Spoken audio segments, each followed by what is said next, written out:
hier. Hier, c'était vide, c'était moins impressionnant. Bref, bonjour tout le monde, donc. Vous connaissez sans doute le proverbe « les cordonniers sont les plus mal chaussés ». Et en fait, quand on est côté Ops, on s'aperçoit qu'on fait souvent encore beaucoup de choses à la main. Alors nous, on est venu ici pour vous expliquer comment on a fait mentir ce proverbe. Alors moi, je suis Mick Philippon, je suis consultant indépendant spécialisé dans l'accompagnement DevOps. Et je suis Alexandre Schwarzman, je suis expert DevOps et architecte cloud chez Finaxis. Et tous les deux, on travaille actuellement chez Engie dans l'entité GEM. Ça fait 2000 personnes environ. Au niveau du département infrastructure.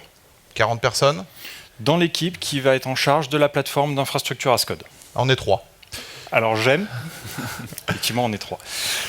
GEM, qu'est-ce que c'est? Ça signifie Global Energy Market et c'est l'entité qui va s'occuper de tout ce qui va être activité de trading de matières premières.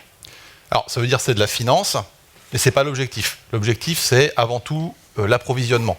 Donc c'est l'entité en charge de s'assurer par exemple que vous avez bien du gaz chez vous. Et que vous n'ayez pas froid cet hiver, ce qui peut être pratique. Et donc dans ce département, nous on a monté une plateforme pour gérer tout ce qui est infrastructure Ascode. Comment on a fait?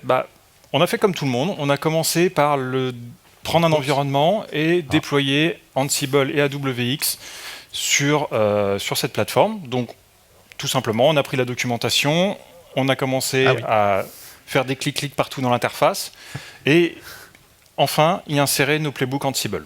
Alors c'était pas censé être un carré vert, hein, c'était censé être une animation, désolé. Mais bon. Donc, c'est meilleur. Donc, on a commencé à faire tout à la main, à faire des clics-clics dans l'interface et à voir nos playbooks dans AWX. Et un jour, je suis allé voir Alexandre et je lui ai dit, écoute, il nous faudrait une deuxième plateforme pour la prod, ça pourrait être utile. Et là, on s'est dit, on va regarder la documentation qu'on avait écrite. Pas de bol, on s'est rendu compte que la majorité de la documentation était répartie entre nos 3 têtes. Et moi, quand je lui ai demandé ça, après, je me suis barré 2 semaines en vacances sans téléphone ni Internet, parce que je suis un gars sympa.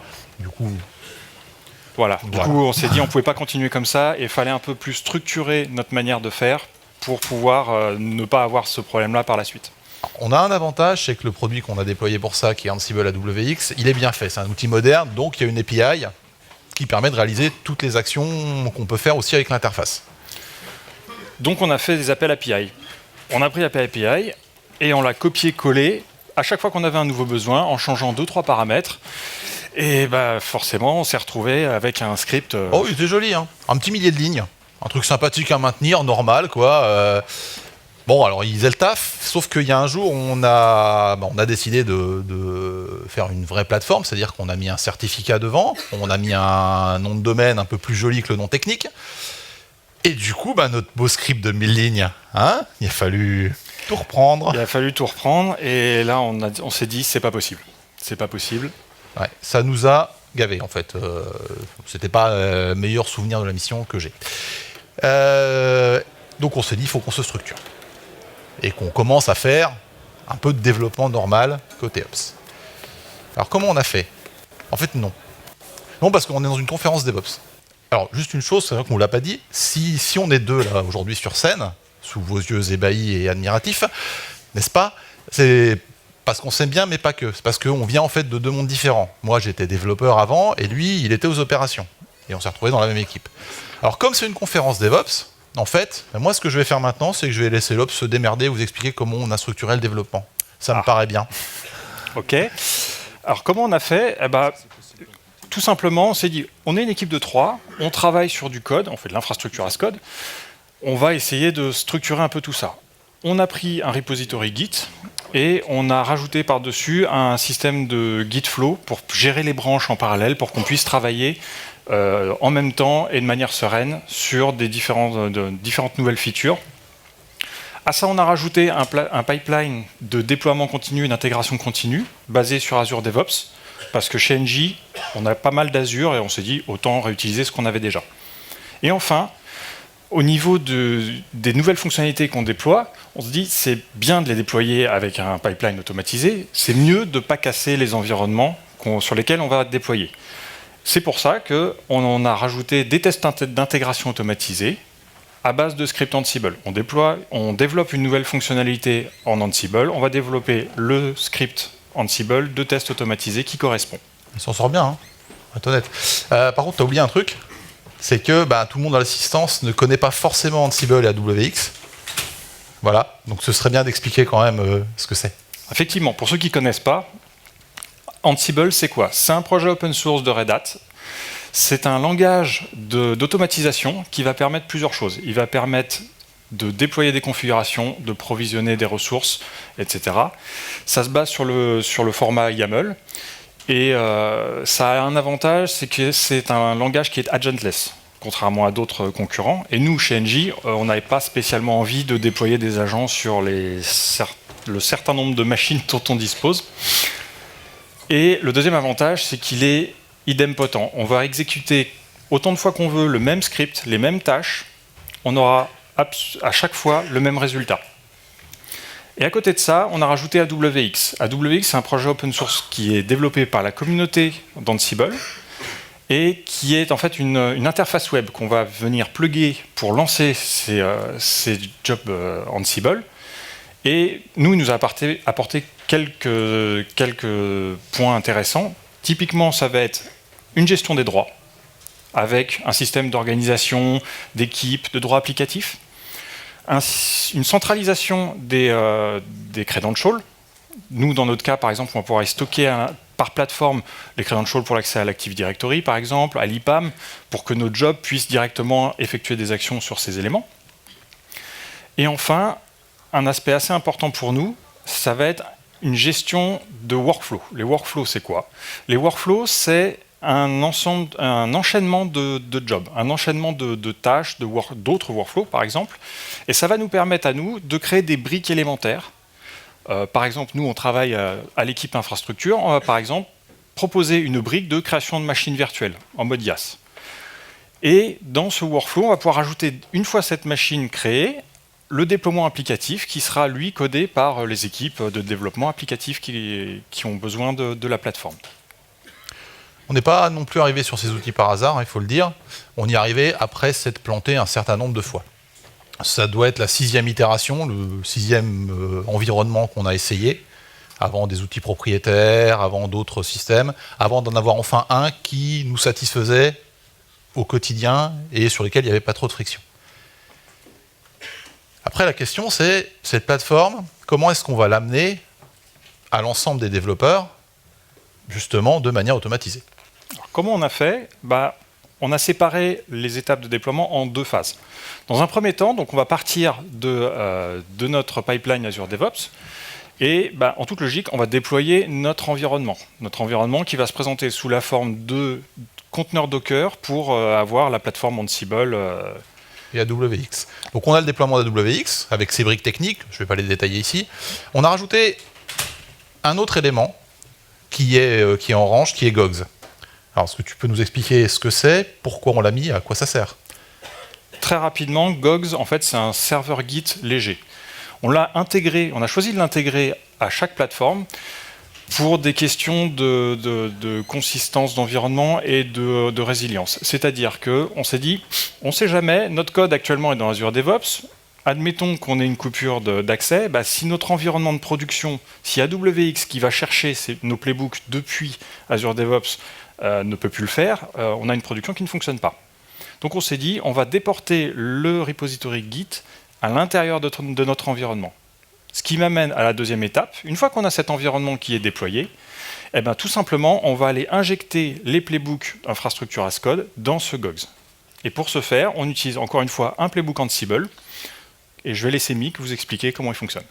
Alors, je ne vais pas tout vous expliquer. Je vais mettre de côté la première partie qui consiste à créer les conteneurs, parce que on n'a pas le temps tout simplement déjà. Et la dernière, parce que la dernière c'est un simple git push dans Gogs. Et je vais vous parler de ce qu'il y a au milieu.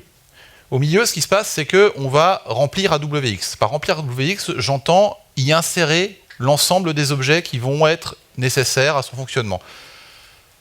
On les fait dans l'ordre, donc ces objets, ça va être quoi? Ça va être les équipes et les organisations, pour gérer la structure de droit. Ça va être les inventaires. Alors, un inventaire en Ansible, c'est quoi? C'est l'ensemble des ressources d'infrastructure sur lesquelles on va pouvoir exécuter des actions. C'est découvert dynamiquement. C'est-à-dire qu'on s'est branché, nous, sur les vCenter, on s'est branché sur les souscriptions Azure, et à partir de là, il est capable d'aller récupérer tout ce qui existe dedans. Les projets qui sont simplement la référence au repository Git qui contient les playbooks.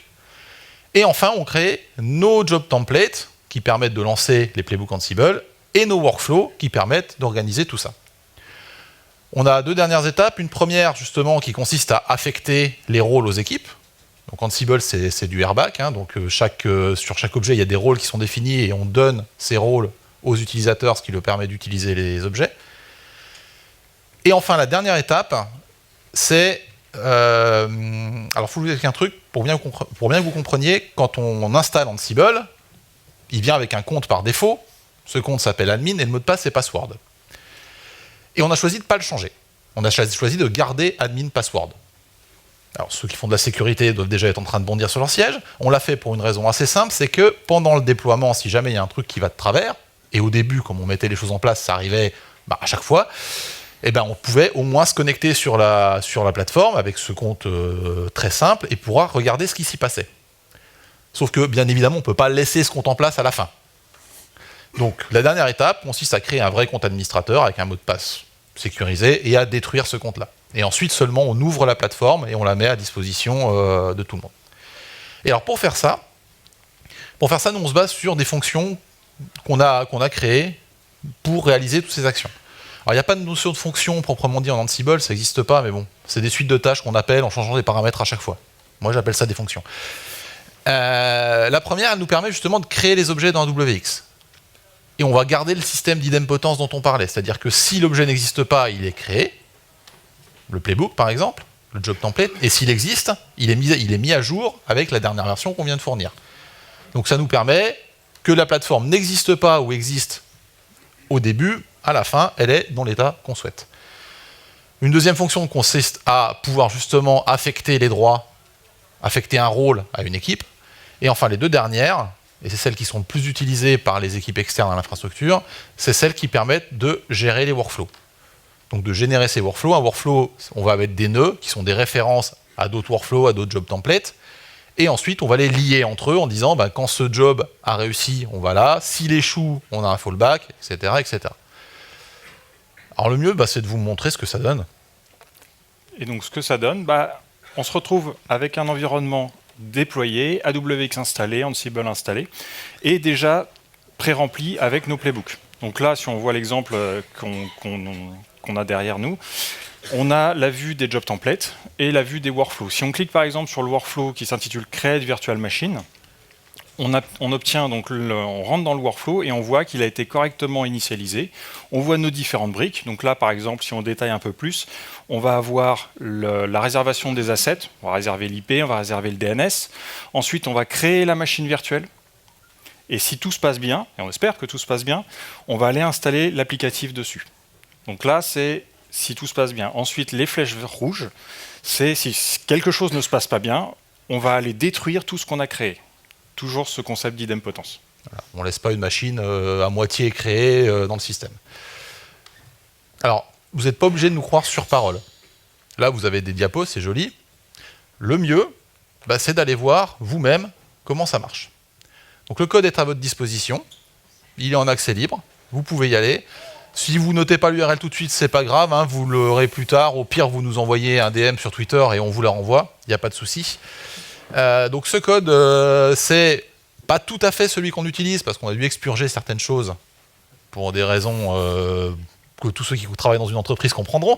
Mais bon, il y a 90-95% de similarité. On a enlevé les playbooks par exemple. Le contenu des playbooks, c'est tout des Hello World. Truc bête, mais bon, il va falloir mettre les vôtres. Donc ce code, allez-y, utilisez-le, prenez-le. Si vous voyez des moyens de l'améliorer, n'hésitez pas. Faites-nous des pull requests. Nous, on est preneurs. Il n'y a pas de problème. Il est là pour ça. On s'en sert tous les jours. Et finalement, on s'aperçoit qu'il nous a apporté pas mal de choses. Alors déjà, le principal intérêt, c'est la reproductibilité. C'est-à-dire que, étant Ascode, on va être capable de déployer tous nos environnements à partir de cette même source. On va déployer la dev, la prod, et même déployer directement sur nos postes. Et alors ça, tous ceux qui font du développement dans la salle le savent, avoir un environnement local chez soi qu'on peut construire, détruire, trifouiller à l'envi, sans risquer de rien casser autour, c'est juste la base en fait pour développer. Et en un quart d'heure, on est capable de le détruire et de le remonter en isoprod, en isodev ou sur n'importe quelle branche en fait. C'est ça. Et l'autre avantage, ça va être le gain de temps. Le gain de temps, parce qu'en fait, avec cette méthode-là, un peu à la manière d'un GitOps, on va être capable, via une pull request sur la branche master, de déployer automatiquement tous les environnements. Il reste une étape manuelle, je vais être honnête. Ça, c'est lié au process NG, qui est qu'on ne peut pas déployer en prod sans qu'une personne valide. Donc c'est le seul endroit où on a encore une intervention humaine, c'est pour cliquer, vas-y, déploie en prod, et éventuellement le planifier, vas-y, déploie en prod, mais plutôt à 3h du mat que là, maintenant, où les gens s'en servent. Mais sinon, nous, on n'y touche plus. Ça marche. Et puis finalement, si je reviens à ce que je disais au tout début, moi, ce que j'en ai retenu, c'est que des chaussures confortables, ça vous change la vie. Merci.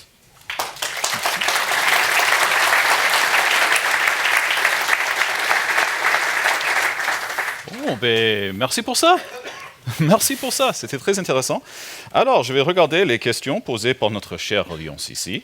Et la question la plus posée, et c'est une question qui reste quand même intéressante, c'est comment gérer vu les mises à jour d'AWX, c'est-à-dire les montées en version? On les gère assez simplement, en fait. On fait le test localement sur notre machine.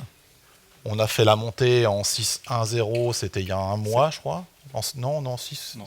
En 7. Ah oui, bon, il a dû faire la montée en 7 dans mon dos, alors, sans me prévenir. Et en fait, voilà, on le teste sur notre poste, on vérifie que tout fonctionne, puisqu'on est capable de tout redéployer, puis si ça marche, on change le numéro de version dans le code, et on déploie en prod, et voilà. Et voilà, très bien. Tout simplement. Simplicité. Simplicité elle-même. Très bien, merci. Bon, merci pour la présentation, et merci d'avoir répondu à ma question. Merci. Merci.